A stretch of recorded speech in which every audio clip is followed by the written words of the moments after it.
औज़ुबिल्लाहिमिनश्शैतानिर्रजीम बिस्मिल्लाहिर्रहमानिर्रहीम। शुरू अल्लाह के नाम से जो बड़ा मेहरबान नहायत रहम करने वाला है। अस्सलाम वालेकुम फ्रेंड्स, आज की इस वीडियो में मैं आप लोगों के साथ शेयर करने वाला हूँ फ़िलॉसफी ऑफ एजुकेशन M.Ed के पास पेपर का सलूशन CC1 का।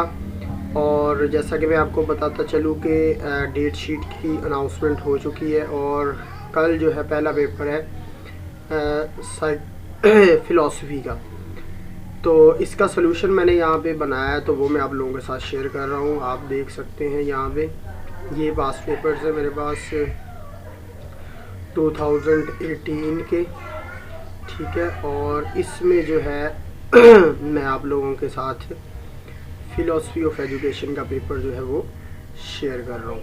तो सबसे पहले आप देख सकते हैं यहाँ पे पहला क्वेश्चन है, write a short note on the following Islamic concept of education.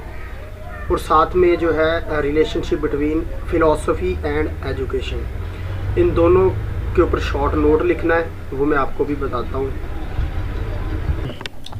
तो जनाब अली, ये हमारे पास है पहले क्वेश्चन का answer, Islamic concept of education का, इस्लामिक कॉन्सेप्ट ऑफ एजुकेशन। तो यहाँ से ये स्टार्ट होता है, इसका मैंने सर्च आउट करके ही यहाँ पे टाइप किया है। तो ये कॉन्सेप्ट है, कॉन्सेप्ट ऑफ अकाउंटेबिलिटी। और इसके अलावा जो है he also acknowledge the importance traveling to far off place to enhance experience। फिर उसके बाद है Islamic concept of education in the lights of holy Quran, कुरान मजीद की रोशनी में क्या कॉन्सेप्ट है। फिर उसके बाद हमारे पास आ जाता है सूरह बकर, सूरह बकर में क्या इरशाद फरमाया है, सूरह 2 में। फिर उसके बाद इस्लामिक कॉन्सेप्ट आ जाता है, इस्लामिक कॉन्सेप्ट ऑफ एजुकेशन का इस्लामिक कॉन्सेप्ट जो है हदीस की रोशनी में आ जाता है, हदीस की रोशनी में क्या फरमाया है। फिर उसके बाद हमारे पास आ जाता है characteristics of Islamic concepts, characteristics of Islamic concept of education, characteristics Islamic concept आ जाता है। फिर हमारे पास यूनिवर्सल रिलीजियस फ़िलॉसफी है। यूनिवर्सल के बाद हमारे पास आ जाती है इसका अगला जो पॉइंट है वो Allah is the chief resource of the chief resource, Allah is the chief resource of the knowledge. फिर इसके बाद हमारे पास नेक्स्ट आ जाता है supports to make knowledge purposeful, supports to make knowledge purposeful.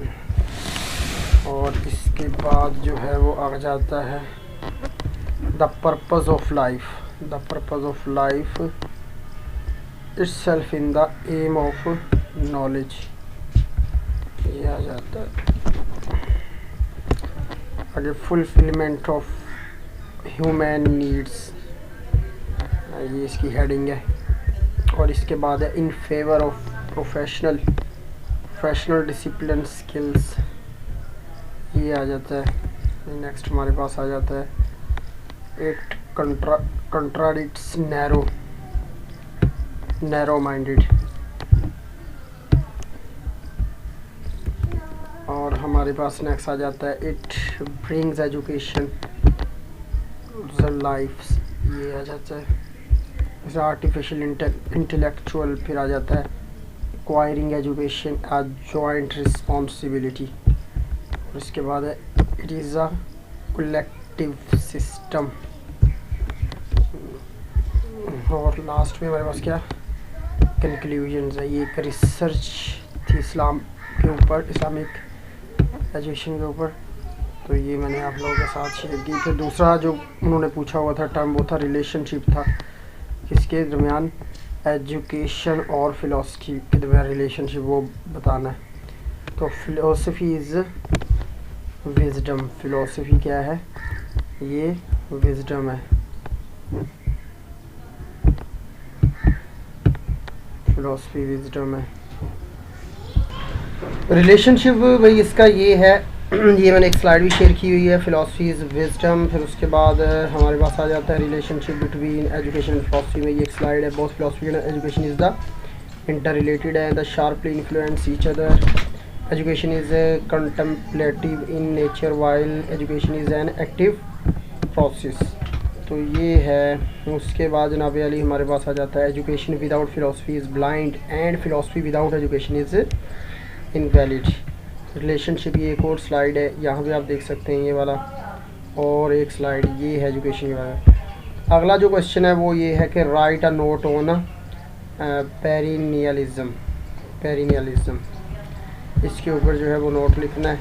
Perennialism है क्या? ये टीचर सेंटर्ड एजुकेशनल फिलोसफी है that focus on everlasting ideas and universal truths. ये इसकी सारी डिटेल है, इसके छोटे छोटे क्वेश्चंस भी बनाए हुए हैं, ये आप देख सकते हैं। What is perennial? What is perennial? It comes from the word perennial, meaning everlasting. A very conservative and inflexible meaning. फिर उसके बाद हमारे पास ये पेरिनियलिज्म, एसेंशियलिज्म वर्सेस पेरिनियलिज्म आ जाता है। पेरिनियलिज्म कि ये डिफरेंस और ये फ़िलासफ़ी ऑफ एजुकेशन, पेरिनियलिज्म और essentialism. Philosophy of education, perennialism, essentialism, progressivism, social reconstructions. उसके बाद teaching strategies the child, perennialism based on the philosophy of, ये सारा इसको डिटेल स्लाइड्स में लिखा हुआ है। Philosophical perspective and instructional methods क्या है हमारे पास?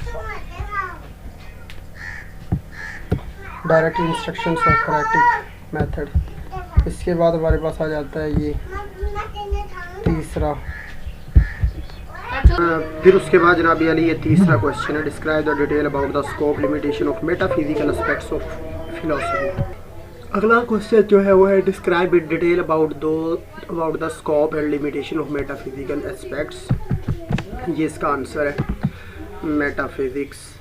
ये इसकी कुछ स्लाइड्स हैं और ये जो है मेटाफिज़िक्स है क्या एक्चुअली में। तो मेटाफिज़िक्स है ये।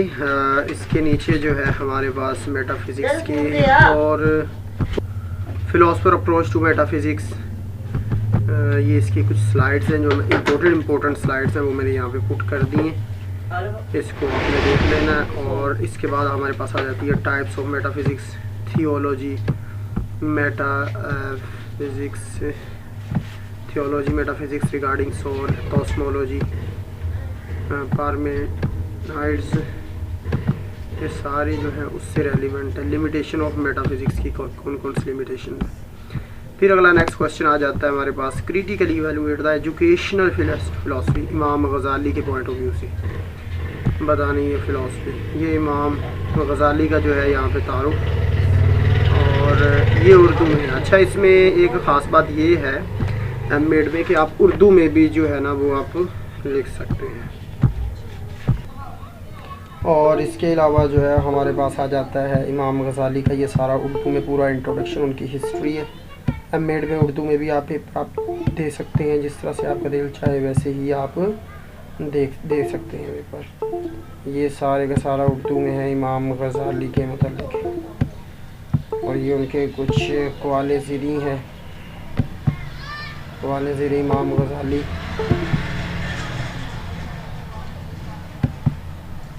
ये सारा आप देख सकते हैं। फिर आगे relationship philosophy with the branches of knowledge, other जो ब्रांचेस हैं उनके साथ इसकी जो है क्या रिलेशनशिप है। ये सारा रिलेशनशिप इसके अंदर मैंने बताया हुआ है, इसको आप देख सकते हैं। ये सारा रिलेशनशिप है दूसरी ब्रांचेस के साथ। फिर उसके बाद आ जाता है व्हाट इज़ नेचुरलिज़म। नेचुरलिज़म क्या है, यानी कि बिलीफ ऑन नेचर, नेचर के ऊपर यकीन। ये सारा नेचुरलिज़म के अबाउट है सारा। एजुकेशन में नेचुरलिज़म क्या है, कंक्लूजन्स क्या है, principle underlying naturalism, naturalistic education, principle of naturalism. फिर उसके बाद आ जाता है what is education, describe the emerging trends. Emerging trends कौन कौन से हैं एजुकेशन के अंदर? What is education, describe the emerging trends issues. ये एजुकेशन और इसके लेटेस्ट ट्रेंड्स क्या है बात समझ। एजुकेशन पहले इनलाइटमेंट, डेवलपमेंट, यूनाइटेड, सारे इसके छोटे छोटे क्वेश्चंस बनाए हुए हैं, ये देख लें आप। प्रॉब्लम्स कौन सी हैं एजुकेशन को जो मतलब कि आजकल फेस हो रही है। इसके बाद आ गया है write a short note on Ibn Khaldun का, यहाँ पे लिखना है इब्ने खल्दन के बाद इब्ने खल्दन याहया, ये इसका सारे का इसके ऊपर तफसीलन जो है वो नोट लिखना है, तो ये मैंने इसमें। फिर उसके बाद फ़िलोसफी ऑफ रिलीजन, रिलीजन वाली जो फ़िलोसफी है वो क्या है, ये यहाँ पे बताया हुआ है टोटल डिटेल के साथ। यहाँ से आप पढ़ सकते हैं, देख सकते हैं। तो ये 8 टोटल क्वेश्चन थे, जिनमें से 5 करने होते हैं और क्वेश्चन के जो मार्क्स होते हैं वो 20 होते हैं। तो ये मतलब कि करना है, चॉइस होती है, चाहे उर्दू में कर ले चाहे इंग्लिश में कर ले। ये 2000 सेशन 2018 का था ये पेपर। तो आपके लिए काफ़ी कुछ ना कुछ फ़ायदा हुआ होगा। आगे शेयर करें ताकि किसी और का भी फ़ायदा हो जाए। जज़ाकल्लाह खैर। अस्सलाम वालेकुम।